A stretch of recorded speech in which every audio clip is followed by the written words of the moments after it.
So yeah, I wanted to present the work on the microbiome. Dirk Lang did a fantastic presentation at the end of the year on the microbiome, and I'm leading off the year with a microbiome. And last year, Louisa Ho did a presentation on the microbiome. So, it's a conspiracy to really inundate you guys with this type of work. I know Peter Black's working on this type of stuff as well right now. So we have a lot of excitement within our department about this, and I think we should keep the momentum going. So that's what this presentation's hopefully going to do. Hopefully it'll pique your interest, and hopefully you're all convinced that this matters for the health of kidneys. And I'll go into it. But before I go into it, I better just thank the people that have helped, because I'll forget at the end, because I might have to run out of here to go to the OR. Dirk's been instrumental in helping with this research. Kaigan has been instrumental in helping with this research. Chris Kwan has been instrumental. We have a master student, Sunny, who's done a lot of the backbreaking work for this, and we'll go into it. So today we're going to describe the microbiome terminology and techniques. I'm a simple clinician, so I really need to understand things before I try and dive into them and understand what's going on. We should think about the GI tract, because that's certainly where most of the research for microbiome has started to date. We should also think about the vagina, because it's right next to our urinary tract. And of course, I'm going to talk about the urobiome as well. I'll briefly outline some current studies, and long and short of it, this will be very brief, because I actually read every single study that's in the field in transplantation on this, and they are all very limited, and there's not much to really talk about at this point in time. And then I'll show our local work, which I think is the most interesting part of this talk, to see what we've been doing and maybe where we're going to head. So Human Microbiome Project, everybody's heard of this by now. This was National Health Institute initiative established in 2007. The goal was to figure out what's in our bodies. And clearly what they found is that at parts of our bodies, even parts thought to be sterile previously, there's bacteria, there's viruses, there's fungi, there's all of these things that inhabit us. And when things are healthy, there's this nice homeostasis that occurs, and there's this symbiotic, this relationship where there's give and take between those things living on us and us ourselves. So let's get into some terminology here. The first would be microbiota. So this is simply saying what's there. What are the bacteria? This doesn't give much detail at all, but it's a nice thing that doesn't require culturing, that can say what's in a given specimen. The microbiota, what organisms are there? The metagenome, that refers to what's the genetic potential of those microorganisms. What are they capable of doing? Because not all microorganisms are capable of doing the same things. And then the microbiome, that's actually the holistic picture. That's looking at every single thing that's in the environment. What's the genetic potential of those organisms? What products are they making? What are those products doing? And with each of these different terminology, there's different laboratory techniques that we need to think about that could uncover these answers. So laboratory techniques is the next line. And based on these laboratory techniques, we know that in the urine, it's not sterile. The urine has stuff in it. And it's really been poorly studied to date, especially in transplantation. In urology as a whole, Louisa gave a nice talk where we're seeing increasing studies coming in that field. And certainly the GI tract, we won't bore ourselves with all the studies that are in that field, but it's immense. But it's these laboratory techniques and the development of them that have allowed this to be a viable research platform for people. And really and truly, just over the last 5 years, some of these more multi-omic approaches are becoming less expensive. So we're actually able to do more with the specimens we have. In the past, these new techniques have been so darn expensive, you can't really do much. So that's why you'll see these early studies have limited numbers, and they have limited generalizability because I think it was just too expensive to actually do these projects. So enhanced culture techniques are commonly being done in our biomedical laboratories currently. Again, we mentioned 16S rRNA sequencing. That's really a revolutionary platform for this type of research. And 16S just tells us what's there. So that lets us understand the microbiota itself. When we get into the metagenomic sequencing or the shotgun sequencing, that's when we start understanding the genetic potential and actually what's in the environment and what might be at play. And, the more we analyze these samples, the more we understand the whole environment or the phylogenetic resolution. What's the population? What's going on there? So there are a lot of studies about microbiome in non-transplant patients. I don't want to go into them in detail, but certainly every sort of area of the body, every orifice and everything else has been sort of studied to this point in time. And, the vast majority of studies are taxonomic studies. They're saying what's there and what's not there. They're 16S studies, really and truly, because studying anything further costs a lot of money, like I said. Basically, what these studies all find is with pathologic states, there's a change in the number of species, there's a change in the composition of the milieu of those organisms. There's increased pathologic species and decreased species that are thought to be helpful. It's just a common finding throughout all these things. And it varies by location, it varies by environment, it varies by age, it varies by so many different things. It's hard to tease out what's going on. Well, the GI tract, of course, we've said this is where all the research is. So we really need to understand why people are so excited about research in the GI tract. And I think Dirk did a great job of outlining this in his talk last month. We won't go into it in detail, but long and short of it is, we know the GI tract has protective, metabolic, and structural functions. We know that there's bacteria that live there. We know this bacteria helps break down food. It helps produce molecules that get sent into circulation.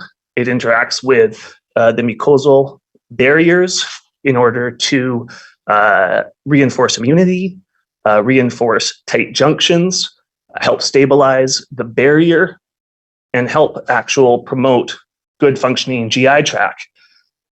Through all these mechanisms, it's very clear from all the research that there's wide-reaching effects of the bacterial constituents within the GI tract. And from all this research, there's emerging therapies, and that's what makes it exciting. This has actually been clinically translated at this point. Fecal transplantation, we've all heard about this, butyrate supplementation. All of these things are exciting. Dirk talked about the oxalate organisms and other such things that might prevent stone disease in his last talk. Well, I'm interested in the kidney. So there's this postulated gut-kidney axis, and this starts looking at different things that the bacteria within the gut could be doing to affect the kidney at farther places. So when there's dysbiosis, when there's an imbalance of organisms within the gut, that's thought to lead to things like reduced tight junctions, it's increased toxin production, short chain fatty acids can produce inflammation throughout the body. If you look at the bottom there, the composition of the gut microbiota, it says there's a decrease in alpha diversity. Alpha diversity is something I'm going to dwell on later. Alpha diversity is the number of species or number of organisms within a sample. And beta diversity is the composition of that whole milieu of, it's a composition of the environment, basically, the organisms within the environment. But as you keep going around this circular axis of the gut-kidney axis, you can see that there's toll-like receptor 4 dependent and nuclear factor kappa beta dependent pathways.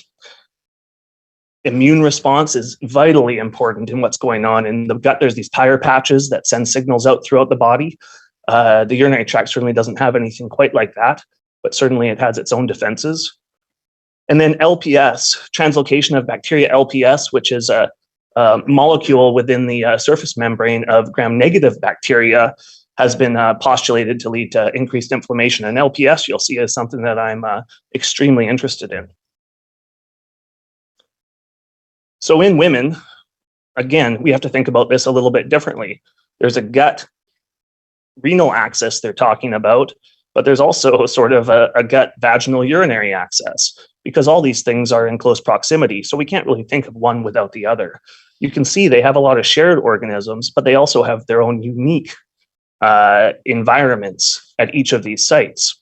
So ultimately, I think where research is going to go is it's not going to end up looking at just one site. It'll probably look at all these sites and try and fit a picture on how it all works together in healthy states and different disease states.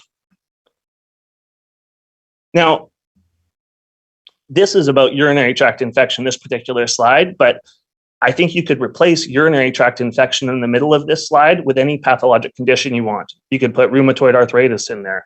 You could put neurogenic bladder in there. You could put bladder cancer in there. Whatever you want, you could put in there. But what we see in urinary tract infection, and likely what we'd see in all of these other pathologic states, we'd see alterations in the vaginal microbiota. We'd see alterations in the urinary microbiota, alterations in the intestinal microbiota, and of course that varies with different individual factors. In transplant, not only do we have to worry about those individual factors, but we also have other factors that that most folks don't have to worry about in their life. So we look at the transplant-related factors. We put everybody on immunosuppression. Our patients get a lot of antibiotic therapy. They get a lot of antiviral therapy. They get a lot of antifungal therapy. They get all these things that people in the general population wouldn't be getting. So that's going to affect their microbiome and what's going on. There's donor-related factors. In transplant, they have different genetic material that's going into them. Are these people getting transplanted a whole new microbiome? We don't know. We don't know. No one's done the work on it yet.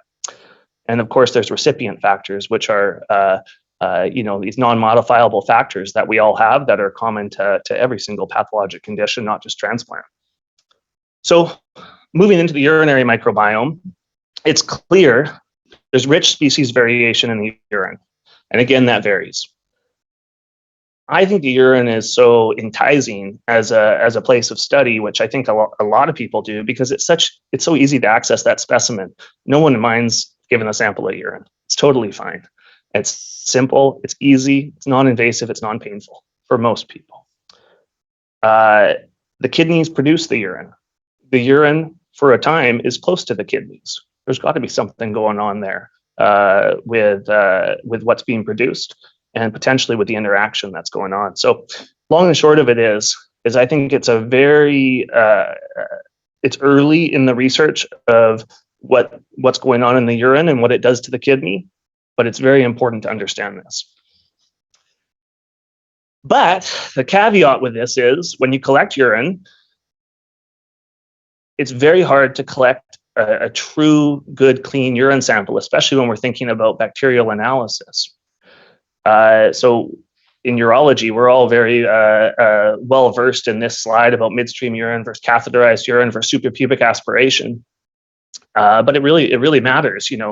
Most studies moving forward, and if anything's going to be clinically relevant down the road, it's probably all going to be mostly from a midstream urine for the most part. So we really, that's probably our gold standard per se for what this research is going to be based on, unfortunately, even though the suprapubic aspiration and then really, really good techniques to prevent contamination once out of the body occurs, because I'll tell you what, from our own research, it's very hard to not have contaminated urine when we're transferring it between different vials and centrifuging it and doing all these other things on the bench. But we do our best, as everyone does in research. So the GI versus the GU system, I mean, certainly in the GI, there's this diagram and model of a stable microbiome and how dysbiosis might change that in the GI tract. It's not as well described in the urinary tract, but there's no reason to think that dysbiosis wouldn't lead to the exact same type of cascade of inflammatory events within the GU tract. I mean, certainly when we look at pathologic infection, we know that can produce a pyelonephritis, it can produce a SIRS response, it can produce systemic effects. So there's no question that heavy overgrowth of pathologic species can produce serious inflammation that can make people critically ill. But what I'm most interested in is not sepsis and clinically significant pathologic bacteria, so the so-called UTI. I'm more interested in what's that low-level inflammation that's being produced that's not a clinical UTI, but that's leading to some sort of other pathologic condition. Is there something like that in the urinary tract that's going on?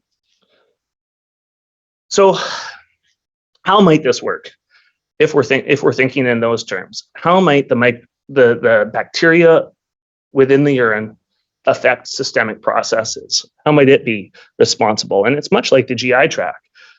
Number one, maybe there's some neurotransmitters being produced, some molecules being produced that have wide-stretching effects. Commensal bacteria, they might gobble up the pathologic bacteria to cause a protective effect. They certainly do that. Tight junctions can be reinforced. The bacteria can interface with the mucosa to regulate the inflammatory environment. Certain bacteria stimulate the immune system in a certain way, while other bacteria stimulate it in another way. Certain molecules stimulate in one way, while other molecules stimulate in another way. These are all different ways that bacteria in the urinary tract might actually provide help to us. In non-transplant patients, there are a multitude of studies about what's in the urine in terms of the bacteria. I have not gone into all of them in any stretch, but again, I just put this slide on here to highlight that it's the same findings as the other sort of quick review we did.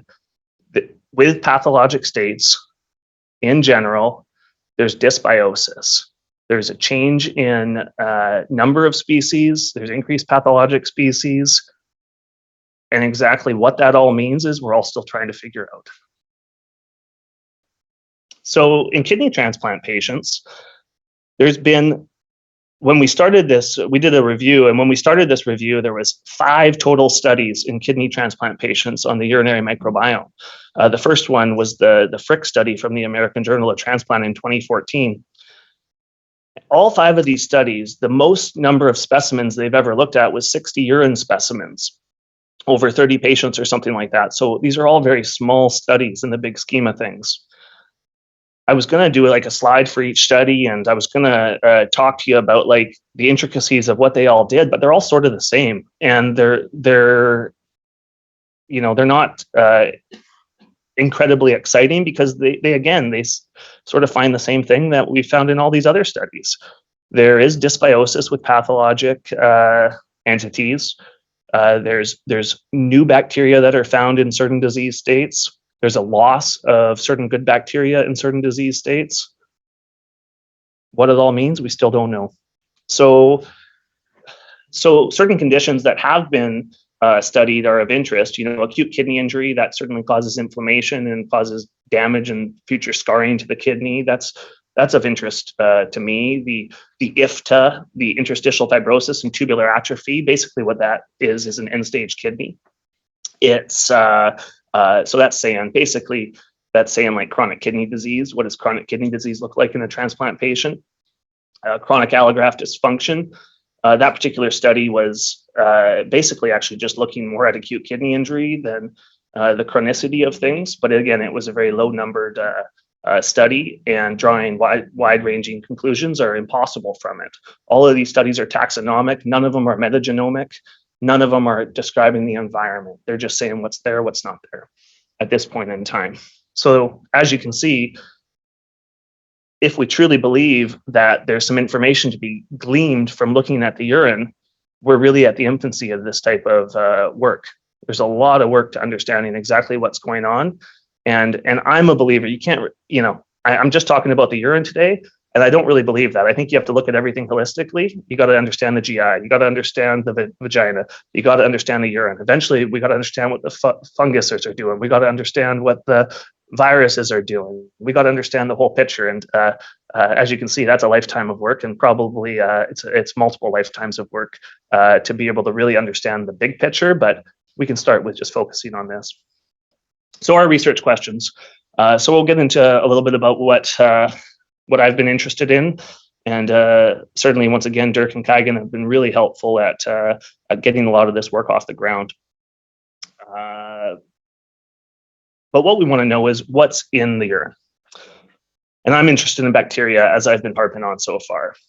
I want to know if these alterations can hint at a disease state, and how does this work in terms of inflammatory response and immunity. So I'll talk to you about a clinical project where we looked at human urine from patients in steady state post-renal transplant and those who have acute kidney rejection, cellular rejection. We'll also look at the effects of bacterial components on cultured kidney tissue. I should too. I should drop Davide's name out as well just before I go. People hate it when I name drop them, but he helped acquire some of these specimens when he had his year off doing his research work. So I thank him greatly for that. First study, renal transplant urine study. So Dirk has a great connection with a partner named Aaron Miller at Cleveland Clinic, who was kind enough to run these samples for us. And we had 42 patients with 86 samples. So if you can believe it, this will be the largest study to date of urine studies in transplant patients. And we would have done more samples, but we wanted to limit the expense for our first go around at this. And we also really wanted to sort of understand if there's something there that we should be more interested in and to push further research. So again, this was all midstream clean catch urine. This was biobank urine. So again, there's some concerns about contamination throughout the chain of custody of these samples. There's always going to be that issue.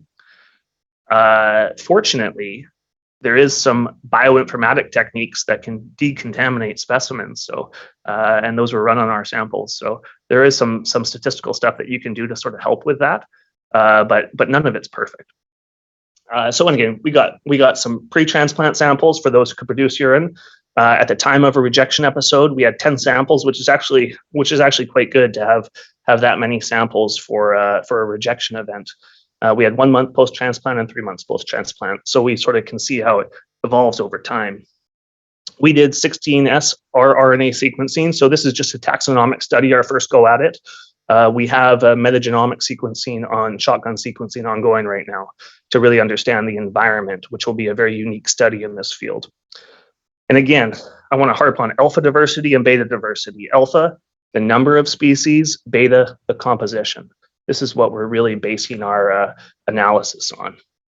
So results, we had 5 groups really. We had early rejectors, 10 total people, most of them were men. Past literature, composition of the microbiome between women and men is always different. We had women less than 50 and women greater than 50. We picked those numbers because menopause, hormonal changes with age. Men less than 50, men greater than 50, just to keep consistent with women, but it also makes a little bit sense for those manly men with the testosterone driving prostatic growth and BPH down the road. So rarefaction analysis is something that these studies usually start off with. It's an ecological technique, and it's basically talks about species richness within a given sample. You need to do the rarefaction analysis initially to say, like, am I going to get some good results from actually looking at these samples? That's the initial thing. And for all of our samples, they met thresholds. So we were able to proceed on to the next step. If you get it, like if you did water on a rarefaction analysis, it wouldn't exceed sample. It wouldn't exceed things. If there was nothing in there, if there was no bacteria, it wouldn't show up on this. So that was good. We passed step 1.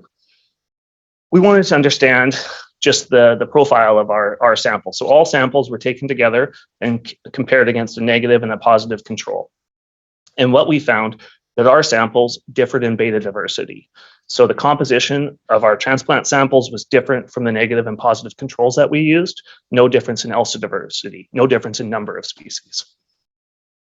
For rejectors, we wanted to know what was there in the rejectors. And our rejectors had pretty classical profiles, very similar to non-transplant patients, with proteobacteria being a common finding in these particular group. Pre-transplant comparisons. So we looked at in the rejection group, if you had no rejection versus rejection, we can see that their composition does look different graphically. When we actually look at the alpha and beta diversity statistic, there's no difference when we actually look at it. But visually, it seems like there is actually a difference between the no rejectors and the rejection on their pre-transplant samples. Effects of transplant. Pre-transplant to 3 months post-transplant, we saw no effect in alpha or beta diversity. Effects of rejection, no effect. Age and gender, age, no effect throughout our study, looking at that. Gender, there was a difference in composition, as other studies had seen. So beta diversity was significantly different between males and females, which we would fully expect. But here's where it gets interesting. When Dr. Miller at Cleveland Clinic looked at each of our patients from an individual level and saw how their microbiome progressed over time, what we found that in both the rejection group and the non-rejection group, their beta diversity statistic significantly changed pre-transplant to post-transplant. It changed so much that it was 75% different post-transplant. In his past studies, if he sees 25% or 50% change over time, that's amazing. But 75% change is remarkable. And you have to wonder if this has some sort of effect with new genetic material being put into a patient. Are we transplanting some microbiome from another person into this? So that's a really significant finding. And also of interest in the rejection group, Bacterium as a species was noted to be overgrowth. I'll just refresh you because I didn't really dwell on it, but when we go back to our quick little review of samples, if you look at chronic allograft dysfunction, there was a relative higher abundance of Bacterium in this particular study. So, Bacterium is not something I've ever thought being of interest, but we're actually starting to see, we have a second study that's now sort of implicating increased Bacterium in a pathologic condition within a kidney allograft. That's somewhat interesting. In the non-rejection group, the Bacterium was actually lost. So there was actually a relative decrease in this. So it's interesting. Long and short of it is that particular finding needs further work. We need to tease out exactly what's going on there and if that's something significant. So conclusions, at a population cohort level, there's no differences in the urobiome between rejectors and non-rejectors. However, in an individual level, there's something there. We're going to do further work to figure out exactly what's there. Shotguns is what we're doing on these current samples that we have, and we're going to gather more samples, and we're going to do more basic science experiments to really figure out what's going on with these particular bugs in terms of kidney tissue and the response to the immune system. Next study to talk about is our bacterial component study. Just want to see what time it is.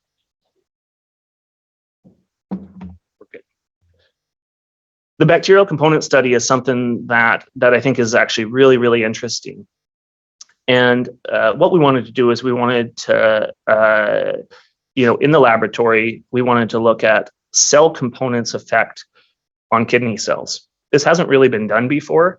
And I think it's of utmost interest to me to understand what bacteria and their components could potentially do on the kidneys itself. So LPS, I'll talk about a little bit more, but it's a surface membrane component of gram-negative bacteria.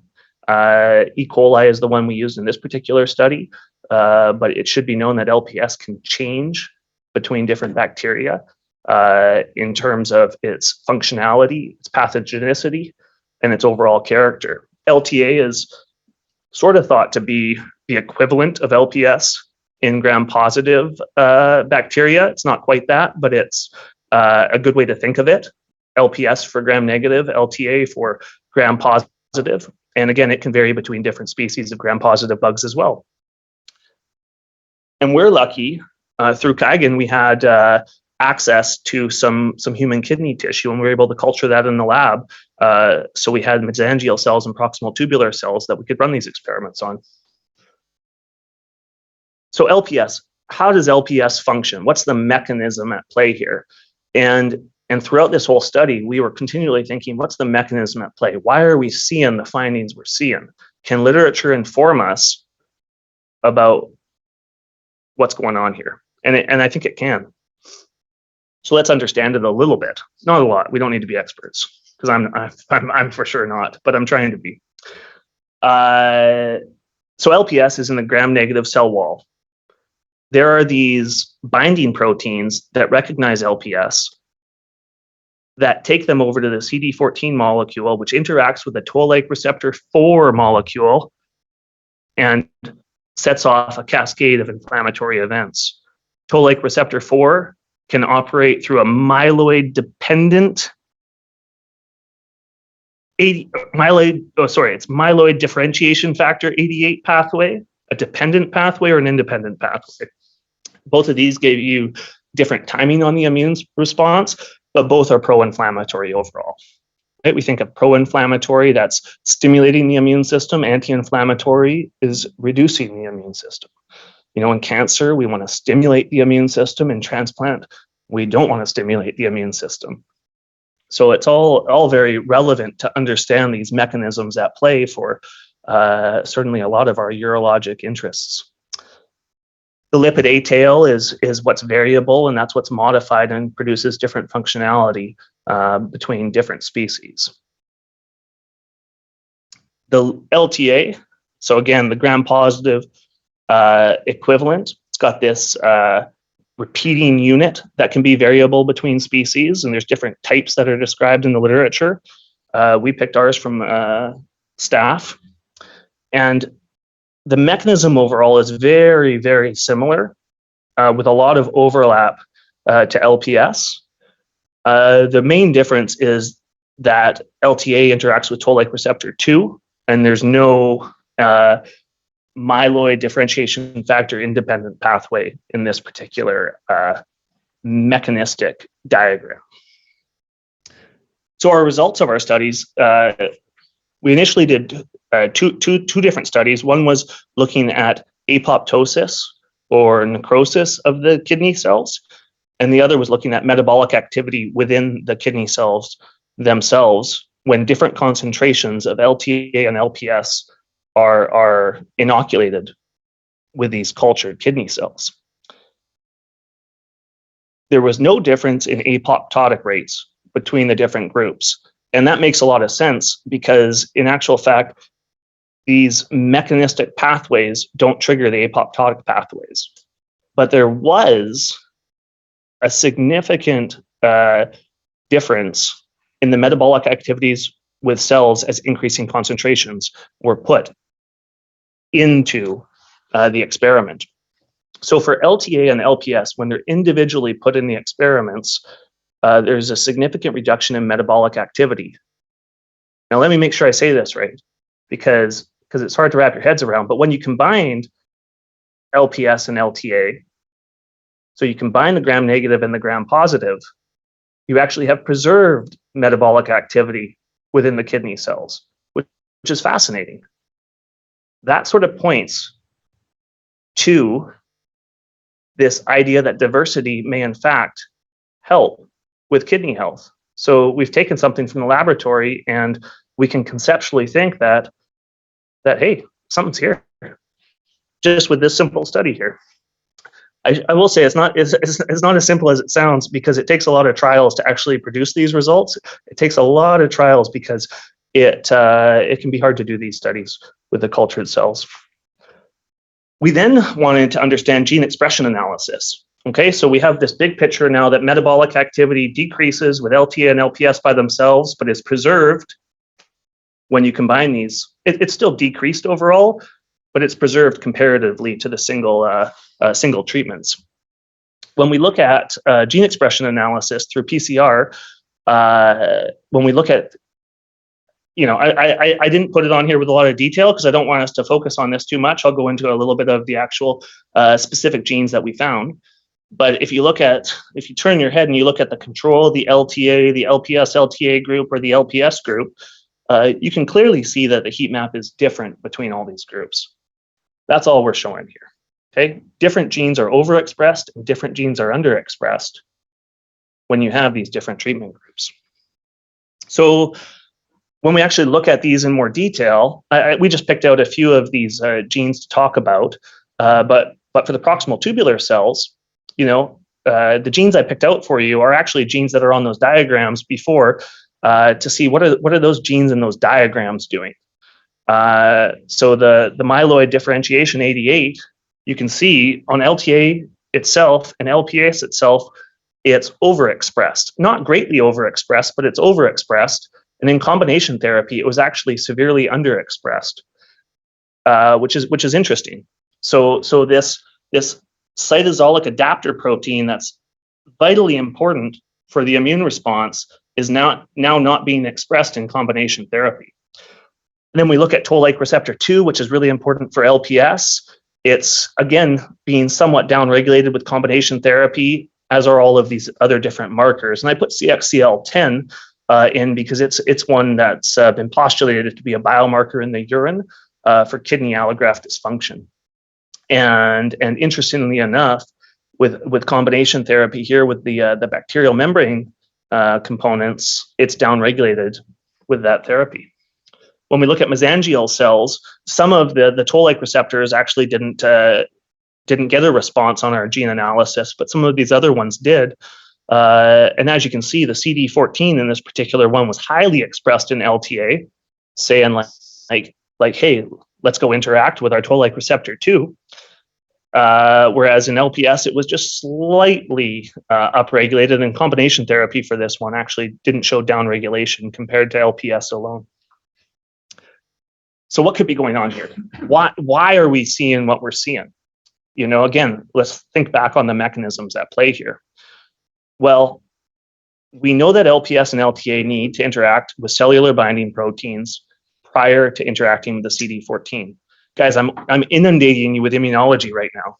Okay, just think back to your undergraduate days in this.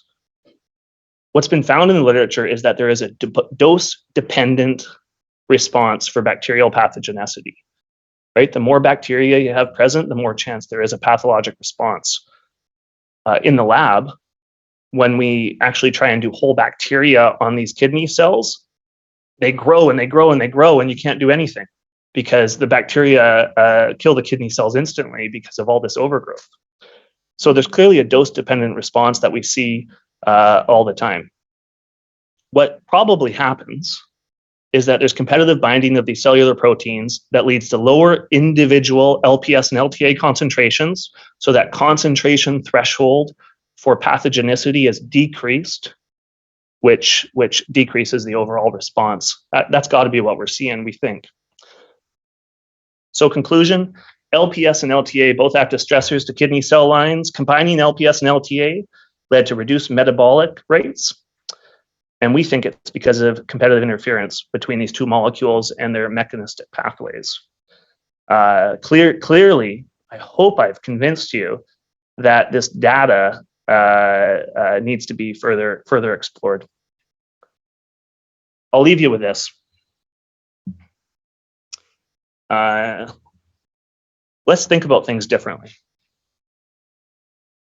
Don't shoot me. Remember when somebody introduces a new idea, everyone sort of lynches that person, so to speak, and don't do that. Okay, this isn't hearsay here. Just think about things differently.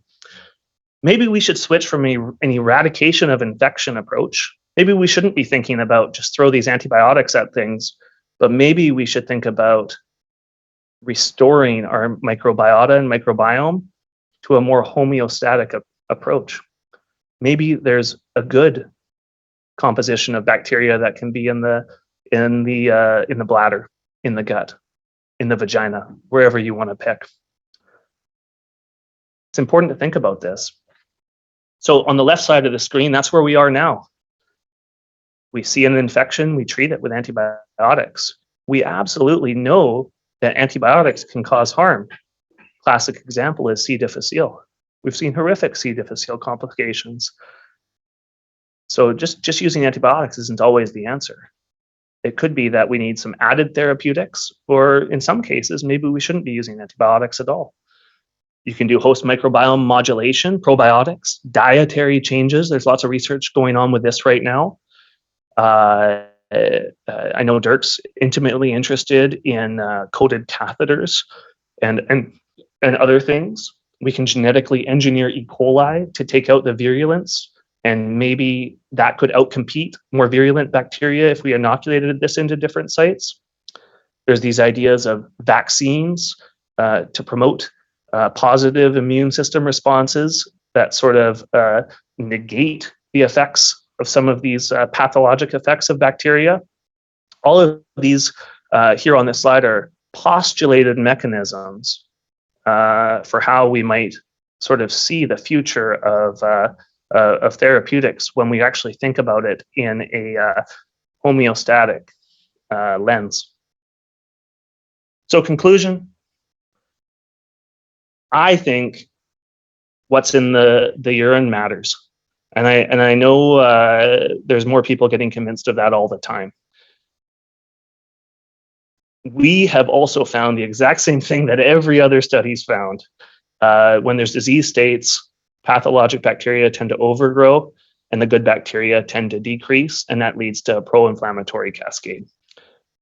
We've also shown in our work that if you have diversity, that might modulate the immune response. And clearly, we got a lot of work to do to really tease these things out. There's about 250,000 studies we can think of doing off the work we've already done here. So in transplant, it's always a team sport. We have to hit everybody up because these patients are very complex.